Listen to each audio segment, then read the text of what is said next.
On est de retour avec notre spécialiste sportif, Luc Boudreau. Comment ça va aujourd'hui? Ça va bien, François? Écoute, on va y aller tout de suite. C'était la série Canada-Russie la semaine dernière. Comment ça s'est déroulé? En fait, c'était de passage dans la région, la série, 2 matchs entre les meilleurs joueurs de la Ligue de hockey junior majeure du Québec et ceux de la Russie, en fait, d'âge junior.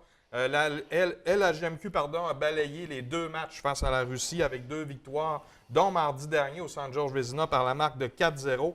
2 jours plus tard, on était au Centre Henri-Léonard de Bécomo. Une autre victoire de 4-1 de la Ligue de hockey junior majeure du Québec. On avait 2 représentants des Sacs qui étaient Nicolas Roy et Frédéric Allard. Oui. Malheureusement, Nicolas Roy n'a pas joué le deuxième match, étant blessé à l'épaule.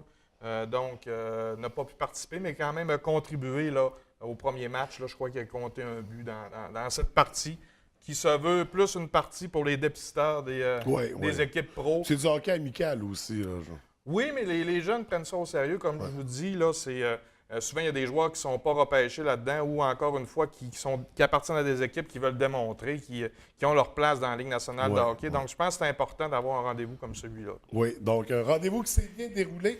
On poursuit avec les Saguenayens. Donc, 1 point sur 4 seulement pour les Sags. La belle série qui vient de se terminer. Oui, c'est un petit peu plus difficile. C'est sûr qu'en l'absence, encore une fois, de Nicolas Roy, qui est toujours blessé à l'épaule, ça a été difficile pour les Sags. Samedi, 2 matchs à l'extérieur. En fait, samedi à Victoriaville, défaite de 5-2 face aux Tigres. Yannick Jeune n'était pas très, très satisfait de ses joueurs. Manquait beaucoup d'intensité, selon ses dires. Ryan Verbeek et Zachary Lavigne ont compté dans la défaite. Le lendemain, on était face à leurs rivaux de la 175, les Remparts de Québec. Encore une fois, là, défaite là, de 3-2 en prolongation. Quand même, on est allé chercher un point. C'est jamais facile là, au centre Vidéotron de récolter des points. La foule est quand même impressionnante, intimidante. Il y a de la pression. Oui, absolument. Est-ce qu'on pourrait dire aussi, après cette série de victoires-là, peut-être qu'on se les coulait un peu douce, on était dans nos aises? Ben, peut-être, mais moi, je me dis que tu peux pas te couler douce quand tu es dans le milieu du peloton. Quand tu es premier, des fois, c'est plus difficile de rester premier. En milieu de peloton, normalement, tu mets la pédale au fond, au moins, là. Parce que les Saguenayens ont probablement une meilleure équipe qui sont au classement. Probablement qu'ils vont augmenter encore. Je ne suis pas inquiet. Là. Mais je pense que Yannick va remettre ses troupes à l'ordre la semaine prochaine. Parce qu'on a quand même 2 matchs importants la semaine prochaine. Encore une fois sur la route, qui n'est pas facile. Samedi 26 novembre face au Phoenix de Sherbrooke. Et le lendemain au Centre Marcel-Dionne de Drummondville face aux Voltigeurs. Donc, on n'a plus de match local, je pense, du mois de décembre, où il en reste un. Novembre. En effet. J'ai fait un lapsus. On poursuit avec les Marquis, donc la séquence de victoire qui est terminée également. Oui, bien, en fait, là, Marquis, 2 points sur 4, une victoire sur 2 vendredi soir au Palais des Sports de Jonquière face au Blizzard de Trois-Rivières. Victoire de 3-2, encore une fois, devant une excellente foule de près de 1800 spectateurs, qui est quand même très bon dans cette ligue-là. Les Marquis ont dominé 51-26 dans les lancers. Christian Ouellet, Benoît Gratton et Simon Tremblay comptés pour les Marquis. Le lendemain, samedi après-midi, il y a donc 2e match en moins de 24 heures au Colisée Cardin de Sorel-Tracy contre les Éperviers. Difficile défaite de 5-0 de ce match. Je pense qu'il n'y a rien de bon à dire autre que l'oublier et recommencer à 0. Quand tu es premier dans une ligue, c'est difficile. Des fois, des matchs qui sont plus difficiles à gagner. Donc, celui-là était également contre une des meilleures équipes. Je pense qu'ils sont égales là, ce matin au classement général. Donc, pas inquiet pour les Marquis qui vont se reprendre. Quand même une bonne nouvelle, là, Benoît Gratton qui a obtenu la 2e étoile là, de la dernière semaine dans la Ligue nord-américaine de hockey avec 2 buts, 2 passes pour 4 points. Prochain match pour les Marquis vendredi soir au Palais des Sports de Jonquière face au Cool FM de Saint-Georges-de-Beauce et l'ancien entraîneur Dean Leggin-Sakos qui a déjà été l'entraîneur des Marquis il y a 2 ans. Et sur la route, encore une fois, dimanche, face aux Prédateurs à Laval. Donc, pour les Marquis, on poursuit avec les élites. On espérait reprendre du poil de la bête, finalement. 2 défaites encore en fin de semaine. Bien, difficile pour la troupe de Steve Thériault ces temps-ci. Effectivement, c'est sûr que les résultats dans cette ligue-là, peu importe, c'est peut-être moins important. C'est sûr qu'il faut gagner, là. Mais on parle plus de développement de joueurs que de victoire, défaite. Mais on va voir. Là, ce qui est important, c'est souvent après les fêtes. Avant les fêtes, on place nos pions, puis on place nos stratégies. Après les fêtes, on verra. Donc, les élites étaient dans le coin de Montréal ce week-end. Vendredi soir, ils affrontaient les Vikings de Saint-Eustache, défaite de 7-3. Vincent Cloutier, Mathieu Bouliane et Brendan Saint-Louis ont compté dans la défaite des élites. Et samedi, une autre défaite de 2-1 face au Rousseau Royal de Laval-Montréal. Seul Marc-Antoine Gagné a inscrit le but pour les élites. Prochain match, c'est un match aller-retour contre les Commandeurs de Lévis. Vendredi soir face au domicile des Commandeurs et dimanche 14h au foyer des loisirs d'Arvida contre ces mêmes Commandeurs de Lévis. Oui. Donc, on surveille ça de très près pour les Oui. élites. On y va avec quelques résultats pour les équipes de la baie du National. Exact, oui. National Midget, ce week-end, 2 victoires en 2 matchs. Donc, vendredi soir, victoire de 5-3 face au SAC de Chicoutimi. Dimanche, hier, en fait, victoire facile de 7-0 face aux Orioles. Donc, très bonne séquence pour le Midget, qui ont une excellente organisation, sont bien dirigés. Les Boudreaux font partie de cette... pour ça, je dis ça ce matin. C'est Christian, là. Christian, je pense même André est là aussi. Ouais. Les entraîneurs, là, c'est Alexandre, David Duval, je pense qu'il y a un autre nom qui m'échappe. C'est des jeunes qui sont là, qui font un excellent boulot, en fait, avec des gars de 15 à 17 ans. C'est pas toujours évident.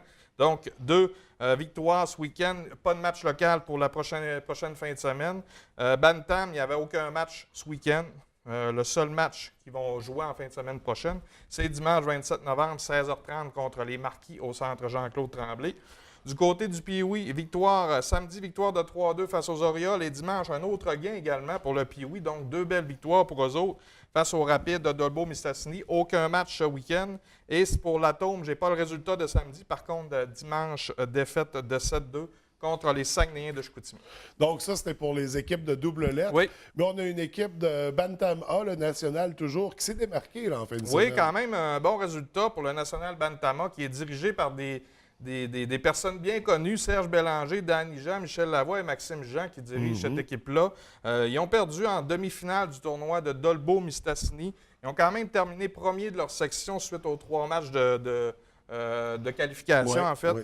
Pour les joueurs du match, ils ont joué 4 parties. Les 4 joueurs du match pour le National Bantam, Mathieu, Jean, Alexis Hood, Kevin Lavoie et Nicolas Lavoie. Donc, bravo à cette équipe qui ont très bien figuré à ce tournoi-là, qui est un tournoi qui est quand même beaucoup compétitif. En fait, Donc, félicitations aux jeunes et entraîneurs et parents d'avoir encouragé leurs jeunes. Absolument. Et merci d'avoir envoyé des photos de l'événement. Oui, absolument. On va poursuivre avec une athlète originaire de la baie, Jessica Benedetto, qui a remporté une médaille d'or en dynamophilie. Oui, merci de me le dire ce matin. C'est souvent un mot difficile pour moi, dynamophilie. Et maintenant, tu vas nous l'expliquer. Non, vas-y, explique. On fera une émission spéciale là-dessus, François. Donc, elle a remporté le championnat provincial de dynamophilie, comme tu le disais si bien, François, à Drummondville. Elle a même devancé des hommes. En fait, c'est quand même spécial. Et amélioré ses 2 records canadiens qui lui appartenaient déjà. Donc, on va essayer de la recevoir dans une de nos 2 émissions. Oui, François, j'ai déjà reçu par le passé, mais dans Fan de sport, ça pourrait être serait une rencontre très intéressante. Exact. Donc, Jessica Benedetto, un nom qu'on connaît bien à la baie. Oui. Et on va terminer avec nos événements à venir. 2 événements, en fait. C'est la journée porte ouverte au hockey mineur de Chicoutimi pour tous les jeunes hockeyeurs qui désirent, en fait, s'inscrire au sport-études. Je le dis parce que la baie également peuvent s'inscrire à ce sport-études. Dans le fond, pour les jeunes du secondaire, ce sera mardi, le 22 novembre, de 18h à 19h30 à l'École La Fontaine de Chicoutimi. Et pour ceux de la 5e-6e année, puisque le primaire également peuvent s'inscrire, ce sera la semaine prochaine, soit mardi 29 novembre, également de 18 à 19h30 à l'École Pulperie de la baie. Et de Chicoutimi, je m'excuse. De la baie. À Chicoutimi. On me dit à l'oreille que c'est pas le Ça n'existe pas, OK. Et dernier événement, François, sur cette belle parole, c'est le tournoi Midget Espoir. Dans le fond, c'est les meilleurs 15 ans du Québec qui viennent ici à la baie, qui est un très, très gros tournoi organisé par une très grosse équipe de bénévoles. Donc, c'est du 24 au 27 novembre. On joue ça dans 4 arénas. Donc, les 2 de la baie, les 2 Jean-Claude Tremblay, 1 et 2, et 2 de Chicoutimi, tellement qu'il y a d'équipes et c'est gros. Donc, les hôtels vont être très pleins dans la région ce week-end. Absolument. Donc, c'est ce qui fait le tour de la chronique. Luc, on te retrouve dans Fan de sport mercredi 17h30. On parle de quoi cette semaine? C'est varié cette semaine. On n'a pas de questions. On a plusieurs sujets. Par contre, on va parler... on reçoit le président ou le directeur de 1, 2, 3 Go, qui est une compagnie qui organise des événements sportifs. Également, on a 3 jeunes qui ont débuté une chaîne YouTube sur la chasse et pêche, des jeunes bérivrains. On avait déjà glissé un mot dans la chronique. Ça. Oui, là, on les reçoit. On va leur demander pourquoi ils font ça. En tout cas, on va les interroger un petit peu, parce que je trouvais ça très intéressant. Également, on parle de basketball avec Philippe Urtubis, qui vient de parler des Gaillards et de la NBA, là, qui est le début de saison qui est commencé. Et notre nouvelle collaboratrice, Caroline Faubert, sera des nôtres également. Encore une fois. C'est ce qui fait le tour de la chronique. Luc, merci beaucoup. On se retrouve lundi prochain. Oui, merci, François. Bonne journée.